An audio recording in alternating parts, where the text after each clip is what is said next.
কোন মা বাবা যদি হারাম উপার্জন করে, হারাম উপার্জন করিয়া ওই হারাম উপার্জনের টাকা দিয়া যদি সন্তানদের লেখাপড়া করায়, এই সন্তান মানুষ হবে না, এই সন্তান আল্লাহওয়ালা হবে না, এই সন্তান কোন সময় মা বাবার বাধ্য থাকবে না, এই সন্তান বড় হলে উশৃঙ্খল হবে, ফিতনাবাজ হবে, এই সন্তান ওই সবার আগে মা বাবার সাথে দুর্ব্যবহার করবে, মা বাবারে বাত না দিয়া আল্লাহ দিবে।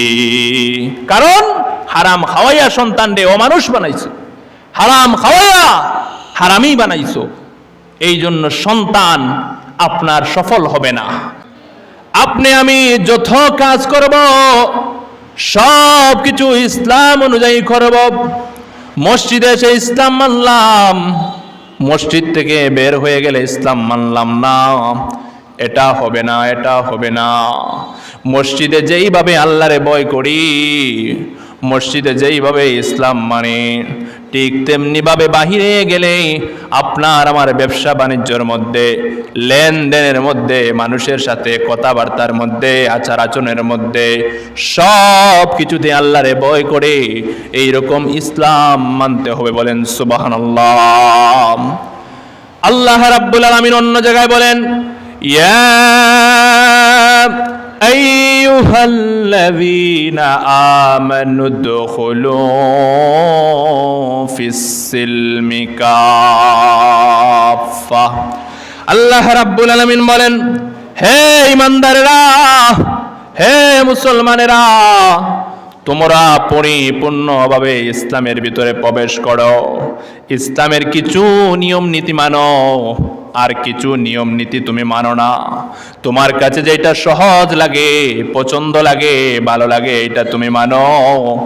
আর যেটা তোমার কাছে পছন্দ হয় না, তোমার কাছে সহজ লাগে না, কঠিন মনে হয়, এটা তুমি মানো না। তা হবে না, তা হবে না। ইসলামের যত বিধান আছে তা তোমার পক্ষেই হোক আর বিপক্ষেই হোক, তা তোমার ভালো লাগুক বা না লাগুক, তা তোমারে মানতে হবে। আর না হলে তুমি পরিপূর্ণ মুসলমান হতে পারবা না, পরিপূর্ণ ইমানদার হতে পারবা না। পরিপূর্ণ যদি ইমানদার হতে চাও, পরিপূর্ণ যদি মুসলমান হতে চাও, তাহলে ইসলামের যত আইন আছে, যত বিধান আছে, তা তোমার পক্ষেই হোক আর বিপক্ষেই হোক, তোমার মতের সাথে মিলুক বা না মিলুক, সব কিছু আল্লাহ তাআলাকে ভয় করে মেনে নিতে হবে। তো সম্মানিত হাজিরিন, আজকের জুমার খুতবার বিষয় হলো হালাল উপার্জন আর শ্রমিকের অধিকার।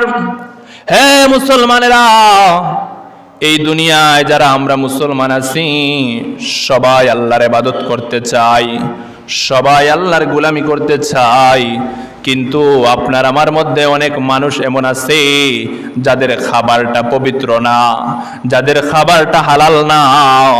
অনেক মানুষ আছে হারাম খাইয়া আল্লাহর ইবাদত করে, হারাম খাইয়া আল্লাহর সেজদা দেয়, হারাম খাইয়া আল্লাহর ইবাদত করে, আল্লাহর গোলামি করে, আল্লাহর জিকির করে। এই জিকির, এই ইবাদত, এই নামাজ আল্লাহর দরবারে কবুল হবে না। কারণ মুহাম্মদুর রাসূলুল্লাহ সাল্লাল্লাহু আলাইহি ওয়াসাল্লাম বলেছেন, যার দেহ, যার বডি হারাম খাবার দিয়ে গঠিত, তার বডি আল্লাহর জান্নাতে প্রবেশ করবে না, তার বডি জাহান্নামে যাইবে। বলেন নাউজুবিল্লাহ।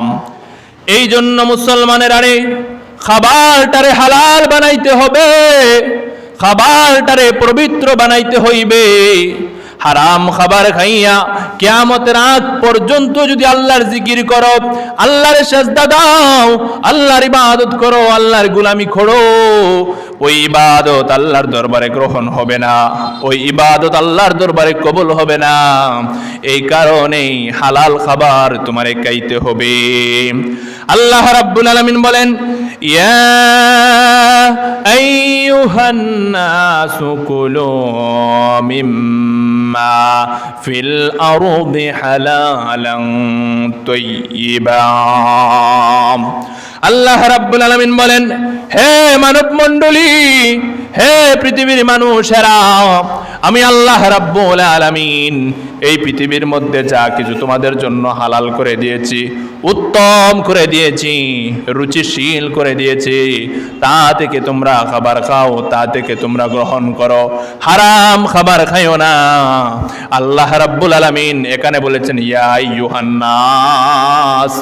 ইয়া আইয়ুহান নাস বলতে বোঝায় পৃথিবীর যত মানুষ আছে, সে হিন্দু হোক, বৌদ্ধ হোক, খ্রিস্টান হোক, নাস্তিক হোক, মুরতাদ হোক, মুসলমান হোক, ইমানদার হোক, যাই হোক না কেন, এই পৃথিবীর মধ্যে যত ধর্মের যত মতের মানুষ আছে সবাইকে বলা হয় নাস। আল্লাহ বলেন ইয়া আইয়ুহান নাস, হে মানব মণ্ডলী, আমি আল্লাহ রাব্বুল আলামিন এই পৃথিবীর মধ্যে যা কিছু হালাল করে দিয়েছি, যা কিছু উত্তম করে দিয়েছি, তা তোমরা খাবার খাও। কারণ হলো হালালের মধ্যে বরকত আছে, হারামের মধ্যে বরকত নাই। হালালের মধ্যে শান্তি আছে, হারামের মধ্যে শান্তি নাই। এই যে বিভিন্ন রোগ দেখা দেয়, কেন বিভিন্ন রোগ দেখা দেয়? কিছু কিছু রোগ হলো আল্লাহর পরীক্ষা। কারণ হলো এই দুনিয়ায় আপনি এসেছেন, এই দুনিয়ায় আপনার পরীক্ষা দিতে হবে। এটা পরীক্ষা করার জন্য আল্লাহ রাব্বুল আলামিন বিভিন্ন রোগ মানুষকে দেন, আবার বিভিন্ন রোগ দিয়ে আল্লাহ রাব্বুল আলামিন মানুষের গুনাহ খাতারে মাফ করে দেন। বলেন সুবহানাল্লাহ। কোন কোন মানুষকে আল্লাহ রোগ দেয়, এই রোগ দেওয়ার ফলে আল্লাহ রাব্বুল আলামিন এই রোগের জ্বালা যন্ত্রণার কারণে, এই রোগের চিকিৎসার বের টাকার কারণে আল্লাহ রাব্বুল আলামিন তার জিন্দেগীর গুনাহরে মাফ করে দেন, অপরাধকে আল্লাহ রাব্বুল আলামিন মাফ করে দেন। আবার আল্লাহ রাব্বুল আলামিন কিছু মানুষকে রোগ দেন গজব হিসেবে। বলেন নাউজুবিল্লাহ।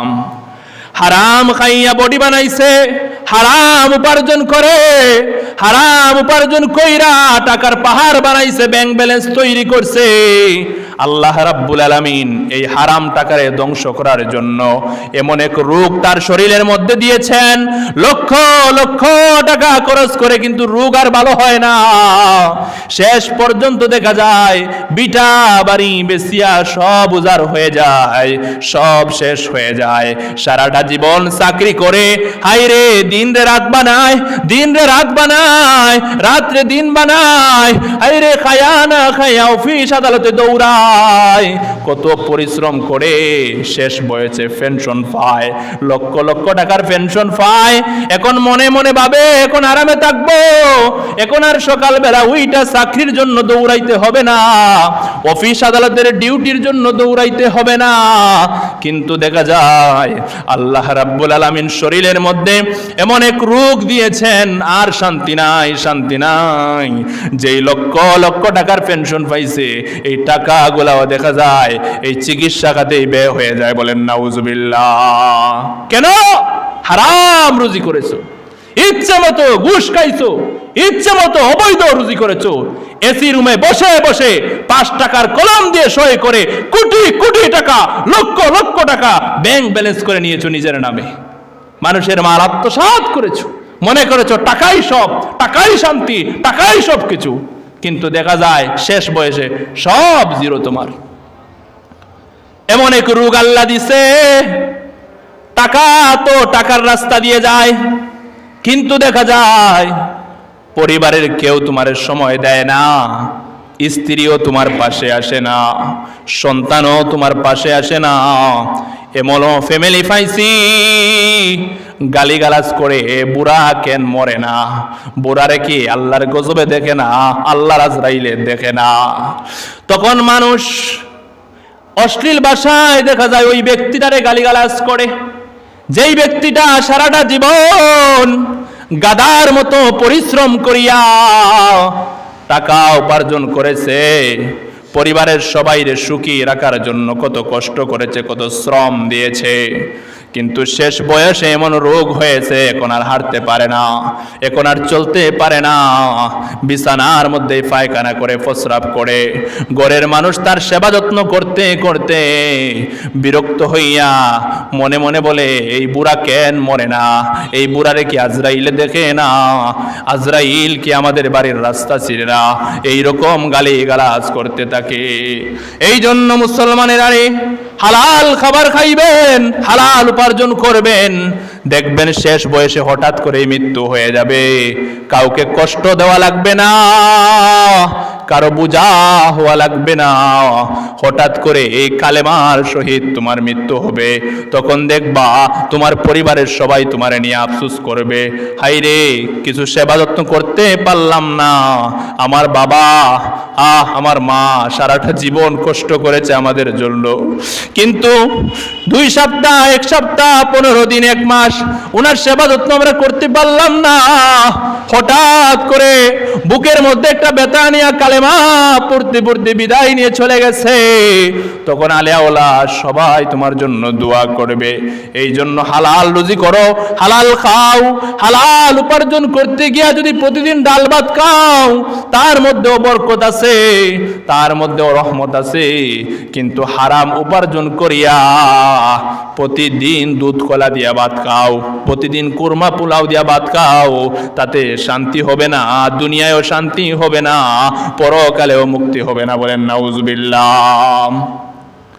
আরেকটা কথা মনে রাখবেন মুসলমান, কোন মা বাবা যদি হারাম উপার্জন করে, হারাম উপার্জন করিয়া ওই হারাম উপার্জনের টাকা দিয়া যদি সন্তানদের লেখাপড়া করায়, এই সন্তান মানুষ হবে না, এই সন্তান আল্লাহওয়ালা হবে না, এই সন্তান কোন সময় মা বাবার বাধ্য থাকবে না, এই সন্তান বড় হলে উশৃঙ্খল হবে, ফিতনাবাজ হবে, এই সন্তান ওই সবার আগে মা বাবার সাথে দুর্ব্যবহার করবে, মা বাবারে বাত না দিয়া আল্লাহ দিবি।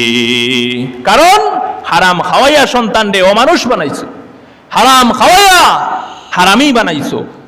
এই জন্য সন্তান আপনার সফল হবে না। এই জন্য ভুলেও হারাম উপার্জন দিয়া সন্তানের লেখাপড়া করাইবেন না, সন্তানরে খাবার খাওয়াইবেন না, আর না হলে এই সন্তান কোনো সময় বাধ্য হবে না।